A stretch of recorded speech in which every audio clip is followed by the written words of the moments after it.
రాష్ట్రంలో ప్రైవేట్ కళాశాలల వసూళ్లు చేస్తున్న ఫీజుల దోపిడీని అరికట్టాలన్నారు రాజ్యసభ సభ్యులు ఆర్ కృష్ణయ్య. విద్యా వ్యవస్థను వ్యాపారంగా చేసి అధిక ఫీజులు దండుకుంటున్నారని మండిపడ్డారు. ఇష్టానుసారంగా కాలేజీలు ఏర్పాటు చేసిన యాజమాన్యాలపై ప్రభుత్వం చర్యలు తీసుకోవాలని డిమాండ్ చేశారు. లేదంటే ఉద్యమించాల్సి వస్తుందని హెచ్చరించారు ఆర్ కృష్ణయ్య.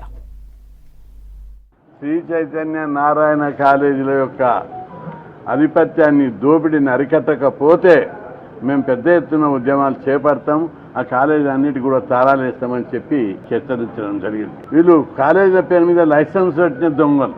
ప్రజల దగ్గర ఒక్కొక్క విద్యార్థి దగ్గర 4 లక్షలు 5 లక్షలు AC non AC IIT JEE అని రకరకాల పేర్లు పెట్టి రకరకాల బోర్డులు పెట్టి ఇప్పుడే ఎస్ఎస్సి రిజల్ట్ రాలేదు, ఇంటర్మీడియట్ అడ్మిషన్లు ఎట్లా చేస్తారు వీళ్ళు? ఈ విధంగా కాలేజీల పట్ల ప్రభుత్వం కఠిన చర్యలు తీసుకోవాలి. ప్రజలను దోపిడీ నుంచి విముక్తి చేయాలి. ప్రజల పైసలు దోచుకుంటున్నటువంటి వీరిపై కఠిన చర్యలు తీసుకోవాలని బుర్రా వెంకటేశ్వర గారితో చర్చలు జరిపి మేము ప్రధానంగా ఫీజుల వసూళ్లను అరికట్టాలి, అడ్మిషన్లు కూడా అరికట్టాలి, ఇంటర్మీడియట్ అడ్మిషన్లను అరికట్టాలి అంటే ఆయన అన్నాడు మేము అరికడదామని, మాకు కూడా ఉంది ఆన్లైన్ సిస్టంలో అడ్మిషన్ పెడదామని.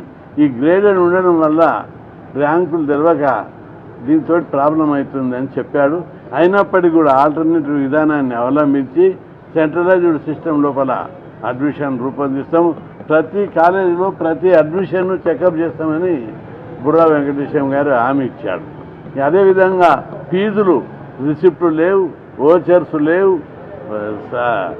ఫీజుల రేట్లు లేదు. మనిషికి ఒక రేటు, కాలేజీకి ఒక రేటు, హాస్టల్కి ఒక రేటు, ఏసీకి ఒక రేటు, నాన్ ఏసీకి ఒక రేటు, ఈ విధంగా పట్ట పగలు దోపిడీ చేస్తున్నారు. ఈ దోపిడీని అరికట్టకపోతే చూస్తూ